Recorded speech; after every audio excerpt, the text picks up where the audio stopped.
It's summertime and it's time for camp. Marriage Camp from the Stupendous Marriage Show. Listen up, campers!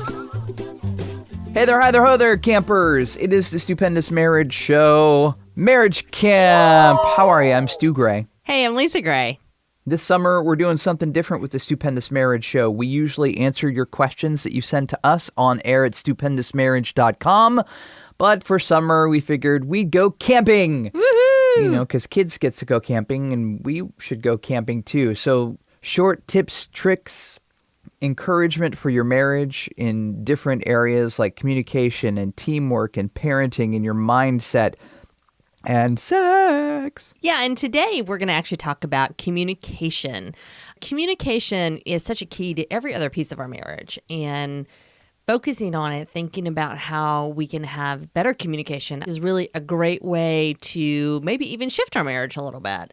And today, the communication tool we're talking about is really how to change the way you frame things.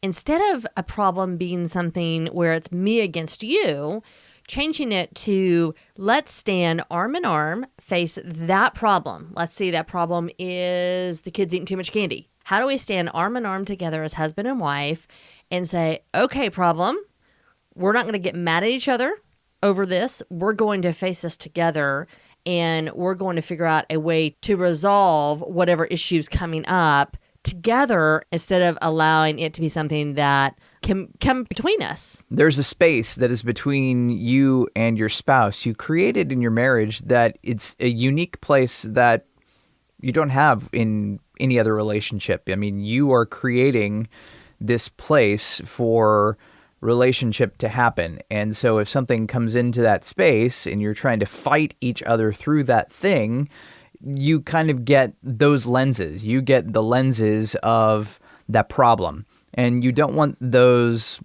ugly colored lenses to color what you think of your spouse. So you take off those lenses, you move that thing out from between you to in front of you so you can stand together and work towards a solution in whatever it might be. So, for example, let's say that you leave the dishes in the sink. What are you implying? Sometimes, honey, you leave the dishes in the sink. Not sometimes, like all the time. Thank you. Yes. I have that. That was recorded. So There's something to be said about consistency. There is. There is something about that. I don't know how that would be a positive thing, but okay. All seriousness, like if there is an issue like that, something that your spouse is doing, you can allow that problem, that issue to become much bigger than it needs to be. If you allow it to stay between you and be like, gosh, he leaves the dishes in the sink, then I might be offended by you more easily. I might then be aggravated when you do something else here and something else there, not realizing you probably don't even know what's happening. You don't even know that I'm like bugged by it. So instead of allowing that offense to happen, coming to you and really framing it in a way of, hey, I love you, and I'm realizing that there's this thing that's happening that really aggravates me. And instead of fighting you or yelling at you or be offended with you about it, I want to tell you my heart, and let's stand arm by arm and figure out a solution so that either I can understand why you do it, because that actually happened in our marriage. Why do you leave the coffee cups in the sink? Because usually I'm going to have a second cup of coffee or tea or something in the morning. Right. And so I used to be aggravated because there would be a cup sitting in the sink, and I'm like, why doesn't he put his cup up? The dishwasher's like 3 feet away. And then you said, well, I don't want to use a second cup. I'm leaving that one in the sink so I can use it in a little while when I have a second cup. Mind blown. I was like, what? Like, wow, he's not just doing it to aggravate me. See, and that's an important point. I don't think that we intentionally do things to aggravate one another, but the things we normally do or naturally do can be aggravating if you don't know what's going on behind the scenes. Right. What the deeper thought process is of why somebody's doing something. Sure. Yeah. Or the other side of that is you may be doing something that aggravates your spouse and you have no idea it aggravates them. Right.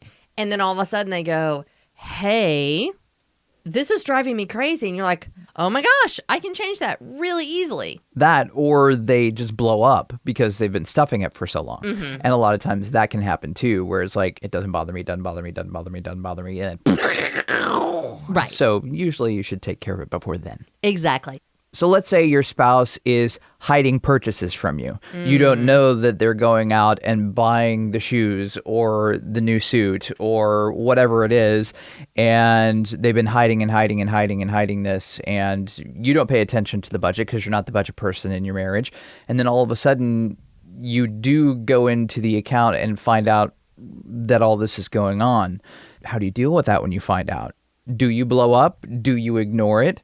Or do you lean into that and have a conversation with your spouse and try to figure out what is behind the scenes and what is going on and what has triggered that? And why do they feel like they need to hide from you also? That is part of this. It's moving that thing that could be a huge trigger, a huge bombshell, and blow up, moving it from between you out in front of you and going, hey, why can't you talk to me about this? And what is your need there? And do we need to set aside money for you to just go blow and spend some and do some of that and not feel like you're hiding it?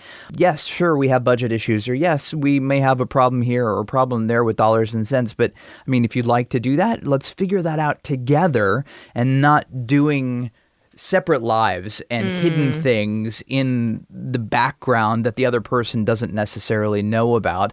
And that can cause a huge blow up. Yeah. So this really can be applied to small things like dishes in the sink, to big things like secrets that spouses might be hiding from each other. You know, whatever it is that you're dealing with as a husband and wife, instead of allowing it to become something that literally comes between you, going, no, I'm going to fight for my marriage. I'm going to do whatever I can to make this work.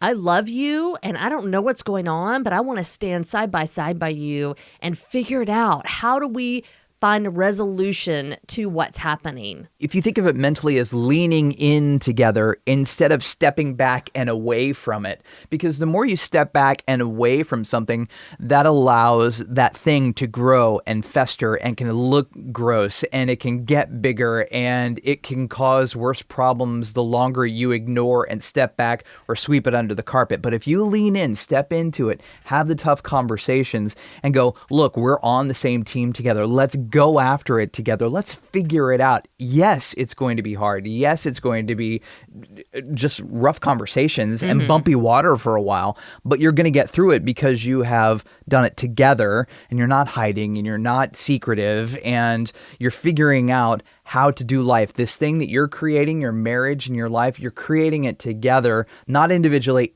and secretively. Because we are much more powerful together than we are individually. And, you know, the enemy really wants to divide our marriages and he wants to do anything he can to cause us to create distance between each other. And that's exactly what you're talking about. When you have something you haven't discussed, it creates a distance between a husband and wife. And we've heard that from so many people. I feel distant from my husband. I feel distant from my wife. And that's because you aren't in the moment dealing with the issues that need to be dealt with. And it just grows over time. So standing together, being a team, and going after the thing that can get in between you is our tip and trick for this week. If you've got a comment about Marriage Camp on air at stupendousmarriage.com, we'd love to hear from you, and we'll talk to you next time. See ya.